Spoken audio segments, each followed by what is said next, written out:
Ottawa, which is the traditional unceded territory, traditional unceded and unsurrendered Algonquin and Anishinaabe territory. The last time I was in Saskatoon, so the last time I was in Saskatoon was some 12 years ago. Look at that baby. Look at that little baby now. Where did he go? For my best friend Chloe's wedding, and I also spoke, and it went really well. So I think this is going to go well.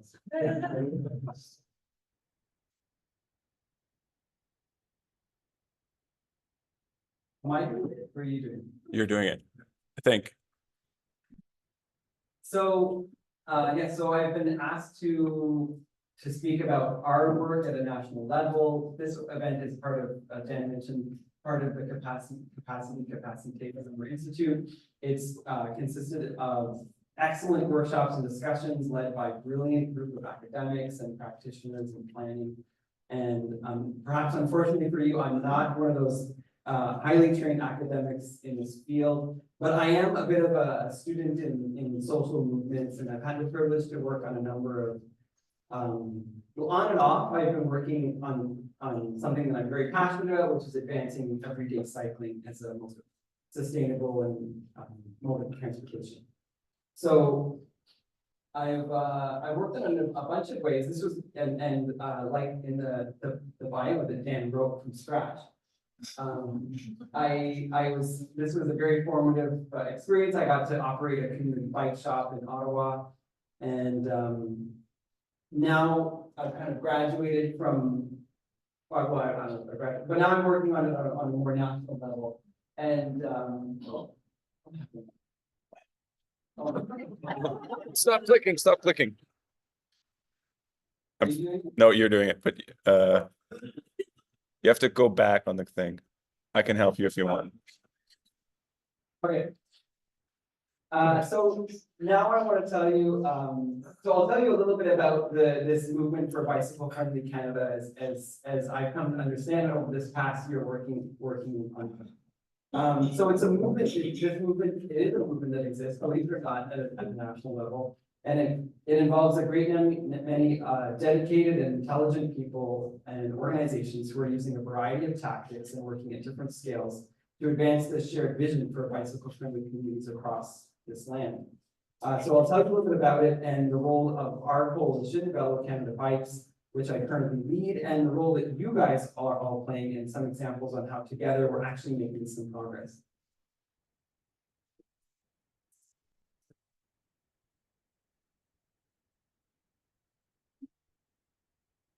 Okay, so this movement, it exists at many different levels. We'll start at the local level, perhaps the most vital. So in cities, towns, and villages across Canada, there's grassroots cycling advocacy organizations that are advocating at the municipal level for more and connected, safe places to bike.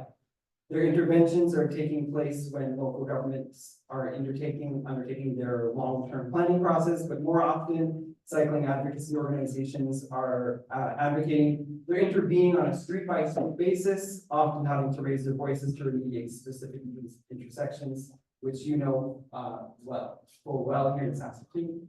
Here's a great example, one of my favorites, Saskatoon Cycles. And there's a number of different tactics. They're not only doing advocacy and municipal lobbying, they're also have kind of cultural interventions like critical mass, slow rides, night rides, bike valets, and so on that are actually working to change the culture and conversation around cycling in the communities. They're also working to address some of the social economic barriers to cycling in their communities by operating nonprofit bike shops, distributing equipment and bikes, and doing training programs. There's a range of sophistication and scale at this local level where, Canada is blessed, or Montreal and Toronto and Vancouver are blessed with some very large, sophisticated cycling advocacy organizations with multiple staff. Most of our local organizations are led by small groups of very dedicated volunteers. At the provincial and territorial level, we have organizations and actors as well. We have a few that are lobbying at that level to get changes to their respective highway traffic acts. And some of them are also organizing regional conferences to get the whole cycling advocacy community together and build the discourse. And some of them have been successful in getting their provincial to territorial governments to introduce e-bike incentive programs, namely Yukon and BC. But we're not just the cycling advocacy organizations. We have allies across different fields.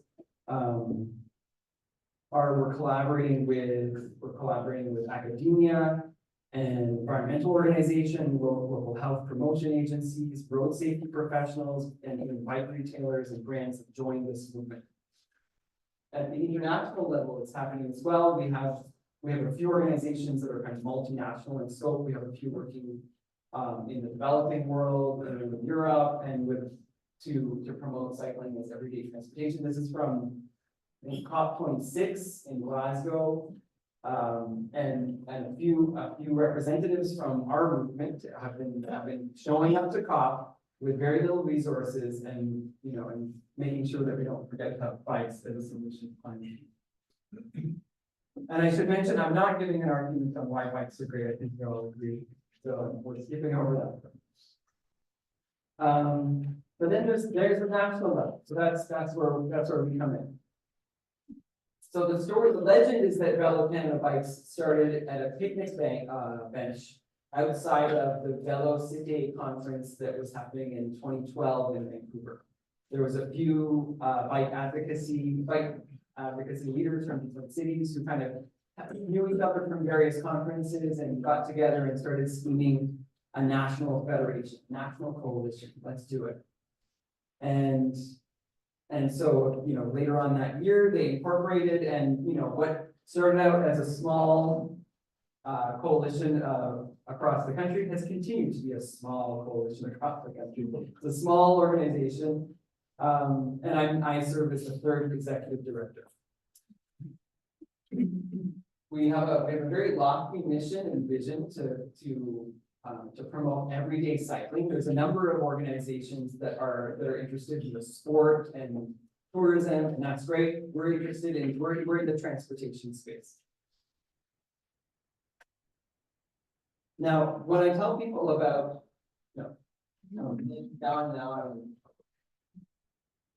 okay.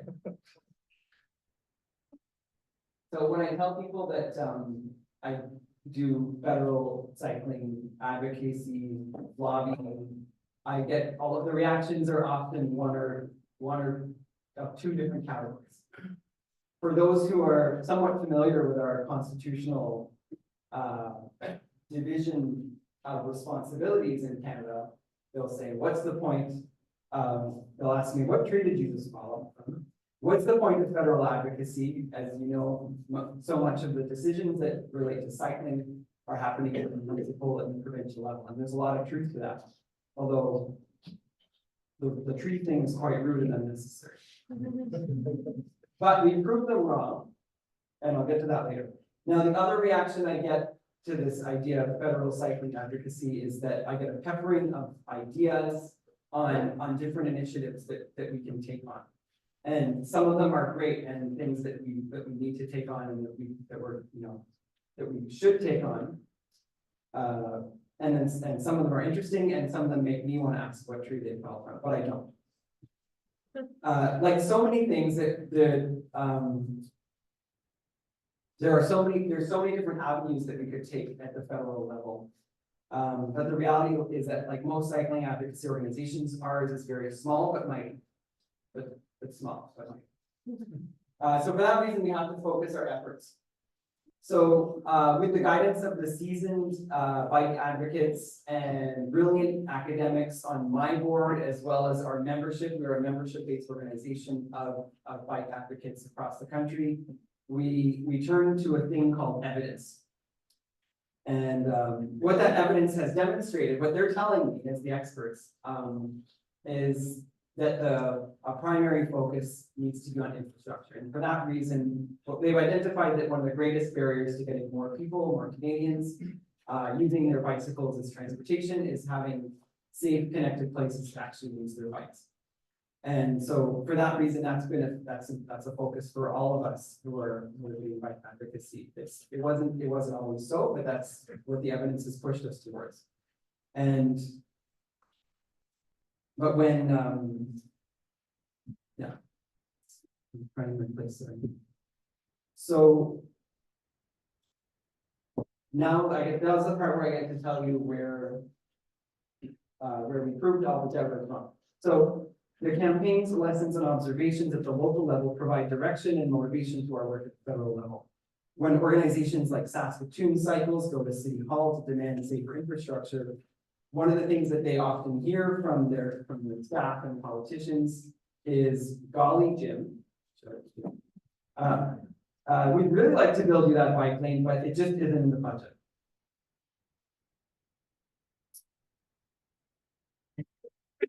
And so even in localities where we have people in City Hall who share our vision, they just don't have the cash. And so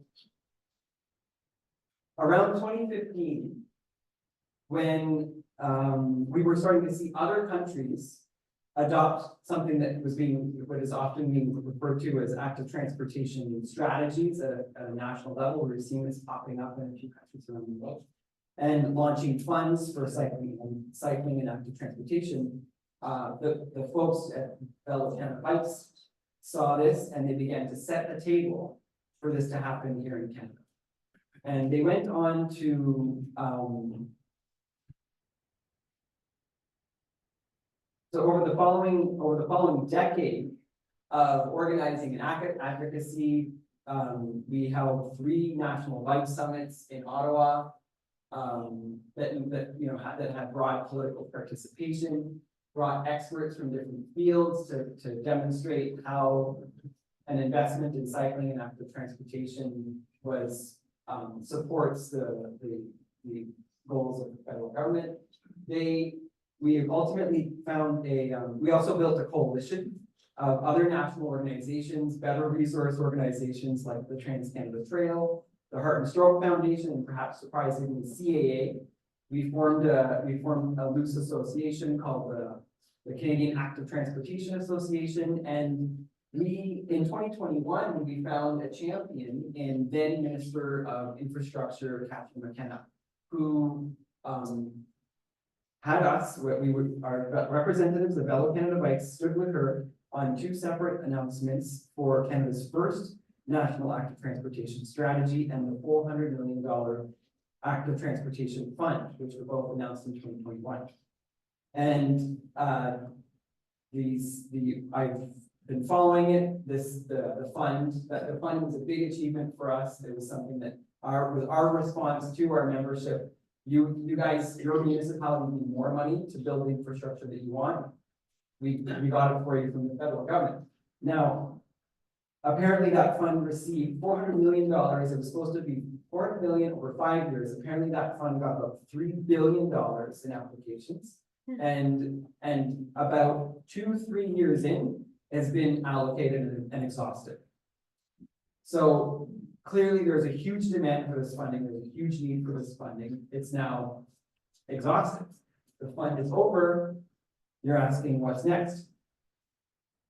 So yeah, that's that again. So what's next is that the federal government has announced the Permanent Public Transit Fund. As you may know, also there's a huge demand for funding for our transit agencies who are suffering quite a bit, and they've been lobbying hard with their resources to get this more stable, reliable funding from the federal government. So it's going to be a $3 billion fund per year fund, and Infrastructure Canada has made clear that active transportation, they don't want it to be a separate fund anymore. They want to smush it in with this permanent public transit fund. So in some ways that's good. They're recognizing a holistic vision of transit and active transportation. Perhaps this will protect it from a future conservative government to have, rather than being a separate thing that would be easy to cancel, separate smaller things. So what we're doing is Velo Canada Bikes and our partners, we're very closely watching the development of this fund. It has been yet to be launched. You know, the bureaucrats are behind the scenes designing it. And but we've formulated our asks.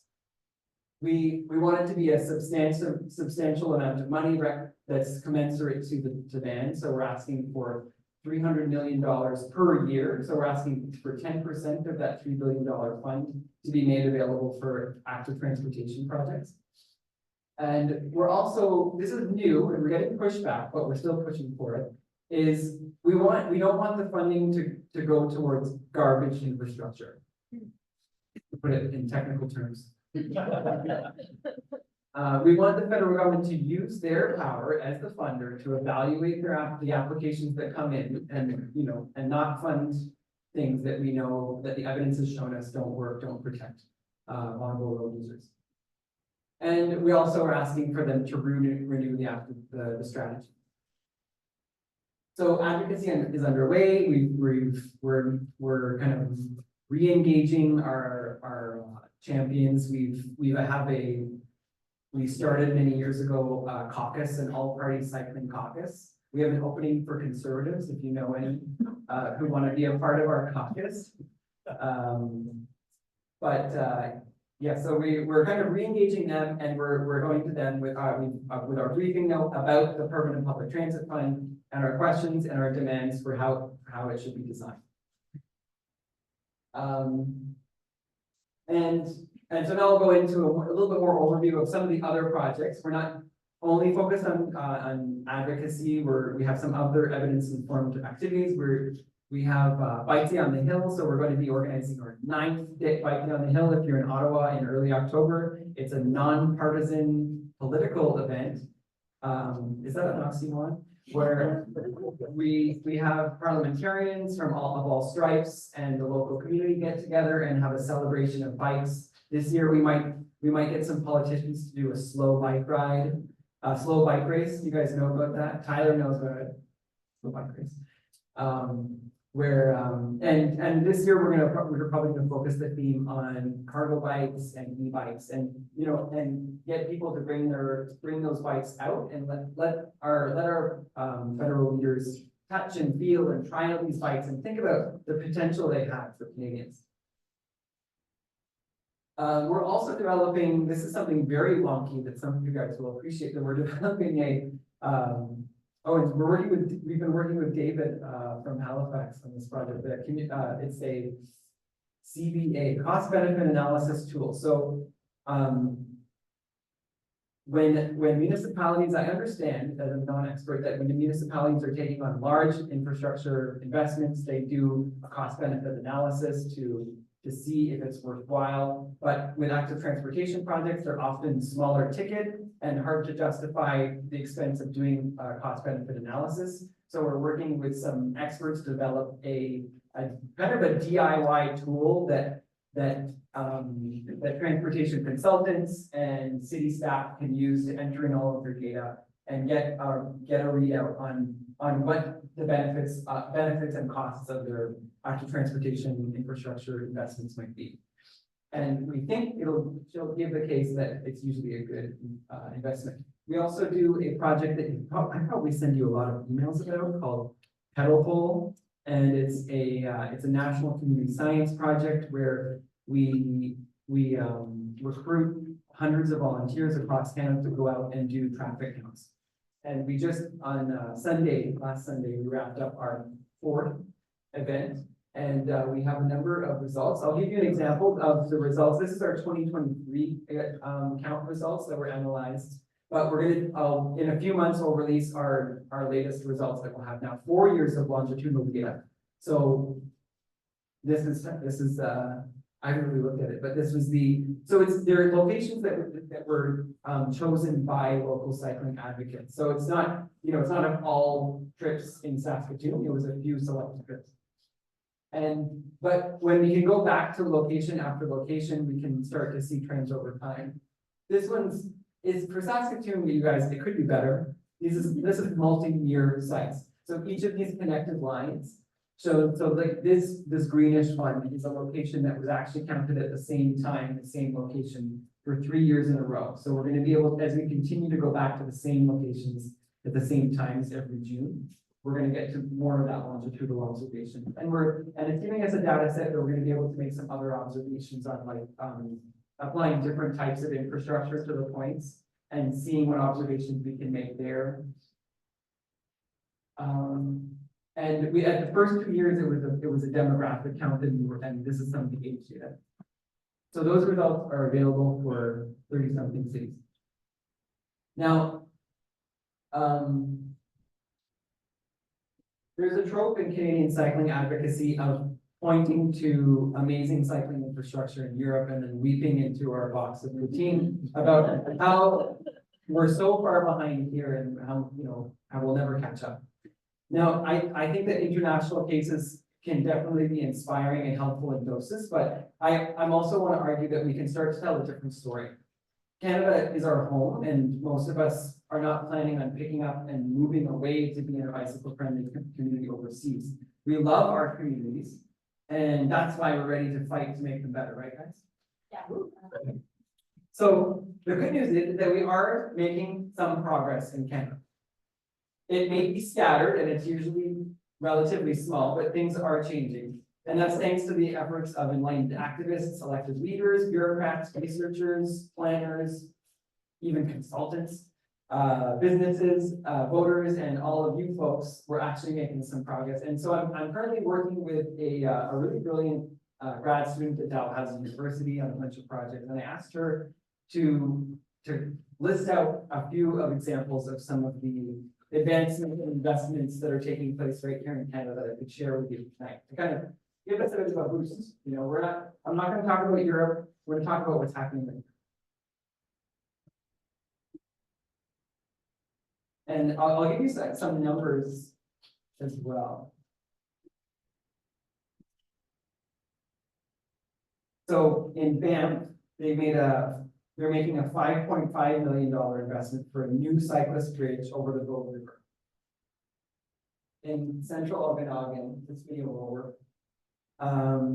They're making an almost $1 million investment constructing 3 new trails.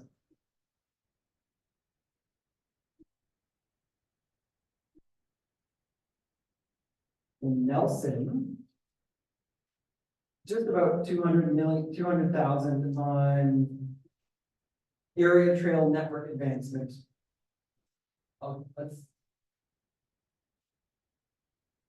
Winnipeg is doing 6 million to widen the existing deck on the Kildonan and Settlers Bridge.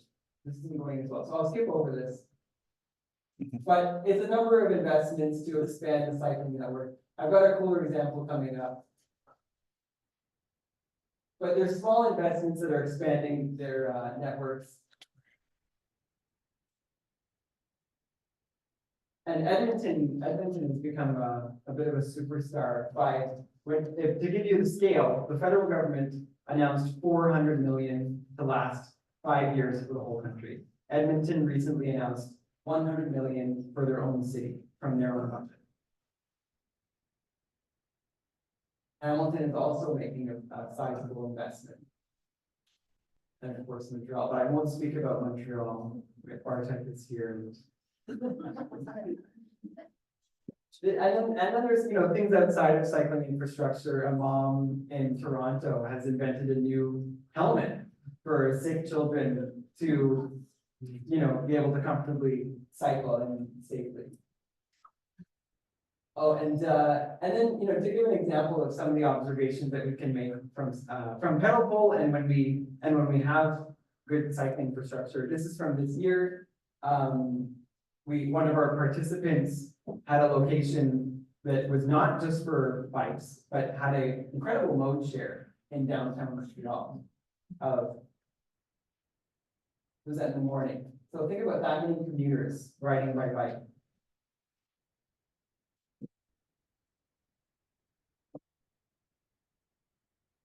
No, so I'm arguing that we're all part of this movement. And there's a few things, now that you know that you're a part of this movement for bicycle-friendly Canada, there's a few things that I'd like to ask from you. You can become a member of our coalition. We have organizational members, we have individual members, we also have businesses that are joining our coalition. And participate in Cuddle Poll. I'm gonna send you lots of emails about it. In 2025, to participate, go out and count. And it is creating a growing data set that we can use in a variety of ways. And it's something it's to be used at a local level, not just at a national level. And every month another thing that we're doing is we're trying to build up the local cycling advocacy organizations. So every month we hold a space it's like a Friday afternoon. We have a 1-hour call. We have one of our members give a quick presentation on what they're doing. We've had some really practical presentations on winter cycling programming, on innovative bicycle parking solutions. We have an organization in Calgary that's like inventing new and affordable bicycle rack designs. And then like going further out, we had Bell Quebec give a presentation on how they developed a position paper on e-bikes. So we have our own members presenting to each other as practitioners and giving each other a bit of a boost. Because a lot of our members, a lot of people who are working in this space, these spaces are in small towns, feeling outnumbered, feeling discouraged. So, when we get together, we can encourage one another and share examples for each other. We've got a great newsletter with the latest events, research. We're always finding, we have a lot of academics in our network who are sharing their research. And maybe future board members here. We have a very representative board across the country, but we don't have anybody from Saskatoon. So, who's that? That's our team.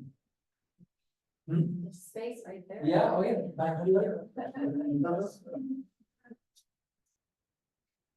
Yeah, and our board is strengthening. We have a few academics. We have a lot of people who are engaged in cycling advocacy. We now have somebody with a strong background in accountancy. We finally have a lawyer.